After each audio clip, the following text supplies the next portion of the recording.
to Les Schwab Tire Center's Outdoor GPS, presented by Fisherman's Marine and Outdoor. Hello, everyone. I'm Owen Hayes. You're watching Les Schwab Tire Center's Outdoor GPS, presented to you by Fisherman's Marine and Outdoor. And there's any number of reasons to head over there going into our full-blown winter steelhead season. Trust me, get your gear now. It's just that simple. Get it while you need it, because when you need it the most, it won't be available for you. That's just the way it goes later on in any of the seasons. But today, we got a great show lined up for you. I know that yesterday I had mentioned we were going to have Mr. Chris Fotopoulos here in the studio, and unfortunately, he's not feeling well. So, Chris, if you're out there, man, I hope you're feeling better. But I switched gears a little bit. Ryan switched gears a little bit and got a hold of Big Dave. We got Big Dave Manners this morning. We're going to do a segment with him via Zoom. And Big Dave is just one of my favorite people that I've met doing this for the last 17 years, nearly 17 years, believe it or not, everyone. But we're going to talk about what he is seeing real time up and down our Oregon coast. Now, the rivers have been popped. Things are going to change quickly, let's hope.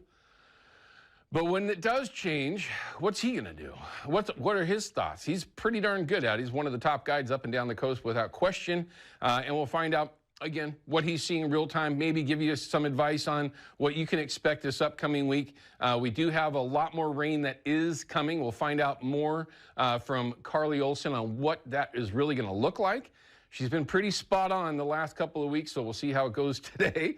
But it's got to be hard. I couldn't even imagine trying to predict what these forecasts are going to be like, what's actually going to happen. But the rivers are huge right now. Doesn't matter if they're a big river, little river, they're all big. But when they do get back into shape, there should be steelhead in any river that should have, or at least has, a winter steelhead return, as long as it hasn't been decimated by the idiot organizations that are out there. But we won't get sidetracked with that, will we? At least not right now. But I'm looking forward to talking with Dave. We haven't talked to him for a little while. We'll see how things were going for him prior to the rivers getting popped like they are now. But it'll be a good chance to check in with Dave. Then we're going to have our Chevy Silverado Tech Tip of the Week, and I'm going to kind of change gears here a little bit when you're talking about a tech tip. It's really more of a viewer question, but it's one of those questions that are, it's a tentative one for me to try to answer here on the air, because it could, you know, depending on how you kind of respond to some of these questions, you could get somebody in trouble. It's specifically to a new jet boat owner that wants to start running small rivers. Now, from what I understand, is he's nowhere in our region, but at the very least, that is a tough one, because running a river in a jet boat for the first time is not advisable, okay? That's something that there's a lot of things that you got to take into consideration. How you're going to get to someplace, how you're going to get back, what's the etiquette on the river, what are you looking at? I mean, there's so many different things that come into play. But along with that question, the individual had some recent shoulder surgery and is not going to be able to do any casting. So they want to understand the right way to back troll in a sled, which I guess it doesn't really matter. If it's a sled, drift boat, the concept's basically the same, just a little bit different. But he's never done that. So we're going to talk a little bit about that in that Chevy Silverado Tech Tip of the Week. A lot of it is really going to be more about safety, right? Understanding of what you should and shouldn't do when you're referring to safety. And then, of course, I got to talk about, what my advice would be if you're going to start doing some back trolling. And it'll be a good one. So hopefully you guys can learn a little bit from that. And maybe if you have things that you might want to inject, you can utilize this North American Metals hotline. It's 503-548-6777. Any advice that you might have to share on that topic, we'd love to hear from you, because all advice is good. Well, some maybe not so much, but any advice would be helpful, I hope. So don't be shy. Call us up on that North American hotline. Let's see. We got tons of photos that we're also going to be showing you. We've got phone calls that are coming in, and we would love to hear from you. I don't expect anybody to be out there this morning with the conditions that we have right now, but if you happen to be out there somewhere and if you have a live report, you go to the front of the line. We'd love to hear what you're seeing out there. Maybe you've looked at some of the rivers up and down anywhere, really. It doesn't matter where it is, what you actually saw. How blown out are they? Are they starting to come back around? Because there will be some systems that do clear up a little bit better and drop a little bit better, quicker, maybe is the best way to put it, than others. And we've talked about that in the past. But of course, this upcoming segment will have a couple of reminders for you. We will show you exactly what's going on with the rivers now. There's been significant changes throughout all of the forecasts on the rivers from yesterday to today.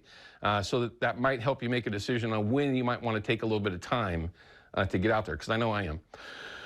I am absolutely not interested in chasing ducks this week, which is the craziest thing to say the last week of December. And it's our last show of 2024. Ryan, we made it through another year, bro.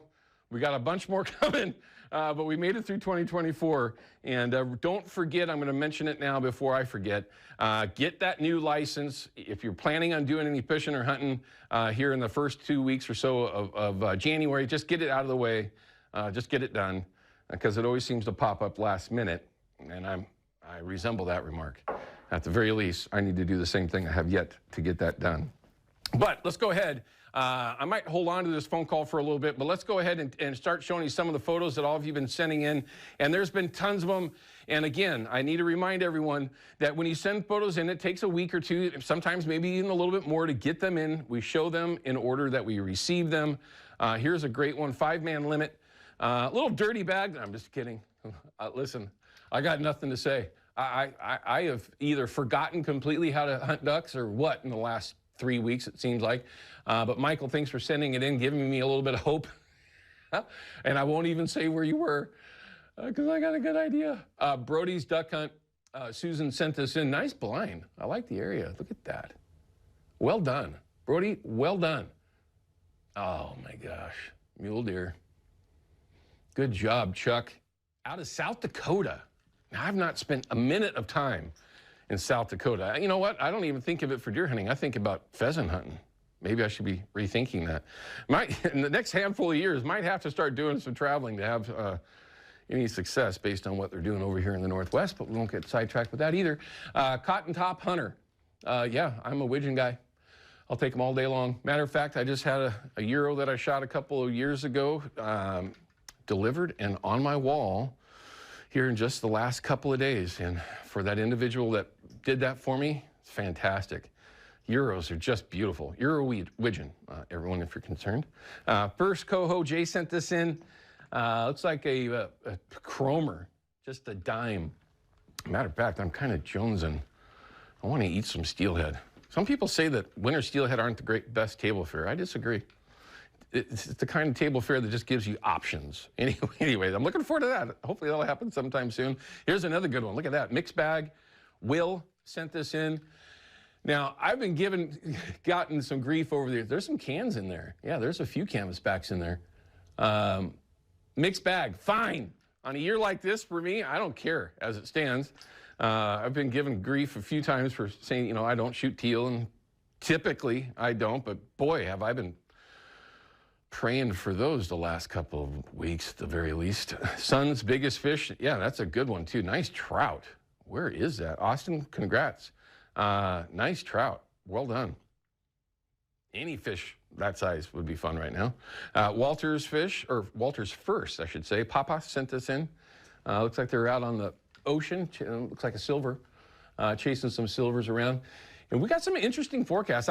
Hey, Ryan, if you remember, you're going to want to dig up the most recent forecast for our spring Chinook fishery. Apparently that is out. I have not had a chance to look at it yet, but we need to get that information out there to everyone as well. Hopefully 2025 will be as good or better than this past year for salmon fishing.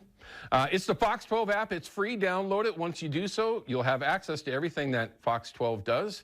KPTV, KPDX, and of course, Outdoor GPS. Once you get there, it'll show you exactly how to upload those photos and videos, and Ryan will help you when you can't figure it out. Huh? It's a thing, apparently. All right, I've got Chris on the line from Gresham. He's got a question for everyone.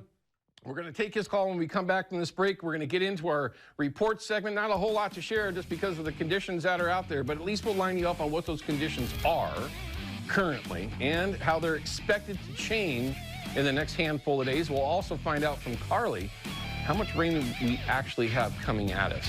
It's pretty impressive. We'll find that out in just a couple minutes.